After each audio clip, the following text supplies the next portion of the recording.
اے اللہ مجھے نہیں پتا راستہ کیا ہے، مجھے چلا بتا نہیں، چلا اور چلا نہیں ہاتھ پکڑ کے پہنچا۔ قرآن میں یہ دو طرح ہے۔ اللہ تعالیٰ اپنے نبی کے بارے میں فرماتا ہے وَإِنَّكَ لَتَهْدِي إِلَى صِرَاطٍ مُسْتَقِيمٍ، اے میرے حبیب آپ بھی سیدھے راستے کی رہنمائی فرماتے ہیں۔ وہاں لفظ ہے الہ، اور اللہ تعالیٰ اپنے بارے میں ہم سے کہہ رہا ہے کہو اہدنا الصراط المستقیم۔ الہ کے بغیر، الہ کے ساتھ اور الہ کے بغیر کیا فرق ہے؟ ایک نوجوان آ رہا ہے کہ جی میں نے عقیل ڈیڈی صاحب کے گھر جانا ہے، آج وہاں بیان ہے، کوئی مجھے راستہ بتا دو، تو کہے گا یہ کون سا خیابان ہے؟ وہ کہے گا حافظ خیابان ہے اور فلاں روڈ ہے اور فلاں مکان ہے اور ادھر ایک سگنل ہے، آگے آپ کو رش ملے گا گاڑیوں کا، تو سمجھنا کہ وہ بیان ہے۔ یہ ہے الہ۔ جی مجھے ذرا بتائیے، تو آپ کو یوں بتاتا ہے یوں جائیں یوں جائیں یوں جائیں یوں جائیں۔ اس کو کہتے ہیں اہدنا الی صراط مستقیم۔ الہ کہ وہ صرف آپ کو بتا دیتا ہے کہ جی آپ ادھر چلے جائیں ادھر چلے جائیں۔ تو میں قربان جاؤں، میرا رب کہتا ہے نہیں نہیں یہ نہ مجھ سے مانگو، اگر میں نے تمہیں یوں یوں کر کے بتایا تو تم ویسے ہی بھٹکے ہوئے ہو اور ہی بھٹک جاؤ گے، تو اللہ تعالیٰ کہتا ہے یوں مانگو یا اللہ۔ اس کی دوسری مثال، چونکہ زندگی سفروں میں گزری تو کئی دفعہ تو کسی نے بتایا تو پتہ چل جاتا تھا دوسرے ملکوں میں کہ یوں جائیں یوں جائیں، کبھی ایسا ہوتا تھا نہیں پتہ چلتا تو ہم اس کی محنت کرتے آپ ہمارے ساتھ بیٹھ جائیں، ہمیں ذرا وہاں تک پہنچا دیں، تو کوئی رحم دل بیٹھ جاتا تھا اور ہمیں وہ جا کے وہاں تک پہنچا دیتا تھا، کبھی کبھی کوئی معذرت بھی کر دیتا تھا۔ تو اہدنا الصراط المستقیم، اہدنا الی صراط مستقیم کا فرق بتا رہا ہوں۔ الہ کا مطلب میں نے بتا دیا کہ صرف میں آپ کو راستہ بتا دوں، آپ مجھے راستہ بتا دیں۔ جب آپ مجھے راستہ بتا دیں میں کہتا ہوں بھائی صاحب مہربانی کرو، مجھے نہیں سمجھ میں آیا کہ یہ کدھر کا آپ پتہ بتا رہے ہو، آپ ایسا مہربانی کرو آپ میری گاڑی میں بیٹھ جاؤ اور مجھے وہاں تک پہنچا دو۔ کہتا ہے اچھا جی ٹھیک ہے آپ، کہ میں ساتھ بیٹھتا ہوں۔ وہ اب گاڑی میں بیٹھتا ہے اور چلاتے چلاتے چلاتے چلاتے چلاتے یہاں دروازے تک اتارتا ہے۔ میں کہتا ہوں عقیل صاحب کون ہے؟ تو وہ کہتا ہے جو سب سے موٹا ہوگا وہ عقیل صاحب ہوگا۔ ایسے ہی ایک لطیفہ لگا دیا۔ ویسے مسلمان کو موٹا نہیں ہونا چاہیے، پتلا ہونا چاہیے۔ ایک مسلمان کا پیٹ صحابی کا بڑا باہر نکلا تھا، تو آپ نے یوں انگلی اس کے پیٹ پر ماری، یوں کہ اگر یہ یہاں نہ ہوتی تو کتنا اچھا ہوتا، لو کان ھذا فی غیر ھذا، یہ چربی یہاں نہ ہوتی تو کتنا اچھا ہوتا۔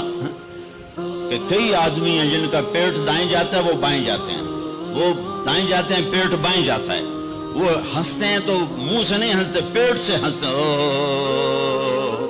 ایسے ان کا پیٹ ہنس رہا ہوتا ہے۔ تو اہدنا الصراط المستقیم، اللہ کہتا ہے میرے بندو مجھ سے یوں کہو یا اللہ سچی بات یہ ہمیں کوئی پتہ نہیں چلے گا، ہمارا ہاتھ پکڑ اور چلا ہمیں اس راستے پر جس سے ہم بھی سوکھے چلیں اور لوگوں کو بھی دکھ نہ پہنچے اور ہم بھی جنت تک پہنچ جائیں، دنیا کے دکھوں سے نکل جائیں اور تیری جنت تک پہنچ جائیں اور تیری رضا تک پہنچ جائیں۔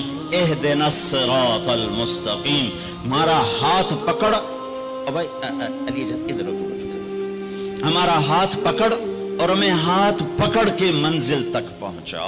یہ ہے اہدنا الصراط المستقیم۔ یہ سورۃ فاتحہ ہے، یہ سورۃ فاتحہ ہے۔ میرے نبی نے فرمایا اللہ تعالیٰ نے پوری تورات کے بدلے میں مجھے سورۃ فاتحہ دی تھی، 7 آیات پوری تورات سب سے بڑی کتاب تھی جو اتاری گئی، اس کے بدلے میں سورۃ فاتحہ، اور انجیل کے بدلے میں سورۃ مائدہ دے دی گئی، اور زبور کے بدلے میں حامیم دے دی گئی۔ حامیم کی 7 صورتیں، 9 صورتوں میں ساری آسمانی کتابیں داخل ہو گئیں، وفضلت بالمفصلات، اور باقی قرآن کے ذریعے سے اللہ تعالیٰ نے مجھے عزت بخشی۔ ٹھیک ہو گیا؟ علماء یوں فرماتے ہیں کہ ساری آسمانی کتابوں کا خلاصہ ہے قرآن، اور سارے قرآن کا خلاصہ ہے سورۃ فاتحہ، اور سورت فاتحہ کا خلاصہ ہے ایاک نعبد و ایاک نستعین۔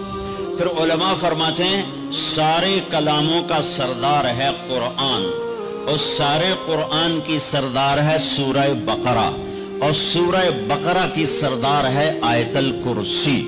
تو آیت الکرسی سارے کائنات کے کلاموں کی سردار ہے کہ اس میں صرف اللہ ہی بول رہا ہے، اور اللہ اپنا ہی تعارف کرا رہا ہے، اور کسی چیز کا تعارف نہیں کرا رہا۔ اللہ اللہ، ایک بات کہوں، خدا نہ کہا کرو، اللہ کہا کرو۔ اللہ کہو، اللہ۔ اب کہو خدا، کتنا پھیکا سا لفظ ہے خدا، اور کتنا بھرپور لفظ ہے اللہ۔ خدا فارسی کا لفظ ہے، اللہ کا ترجمہ نہیں۔ میں یہ نہیں کہتا ہوں کہ غلط ہے، غلط ہے، وہ نہیں کہتا ہوں، ورنہ کتنے فتوے لگ جائیں گے میرے اوپر۔ صحیح ہے، ٹھیک ہے، ٹھیک ہے، ٹھیک ہے، ٹھیک ہے، جاگ کے سننا، کسی جاگ کے سننا، کوئی عالم بیٹھا ہو تو جاگ کے سنے۔ ٹھیک ہے کہنا، ٹھیک ہے۔ ایک اور کہہ رہا ہوں، اللہ کا پورا ترجمہ نہیں ہے۔ مجھے علم تو آتا نہیں، عربی سے عشق کیا میں نے، اور عربی سے میں نے دل لگایا، تو میں اللہ کے فضل سے پوری بصیرت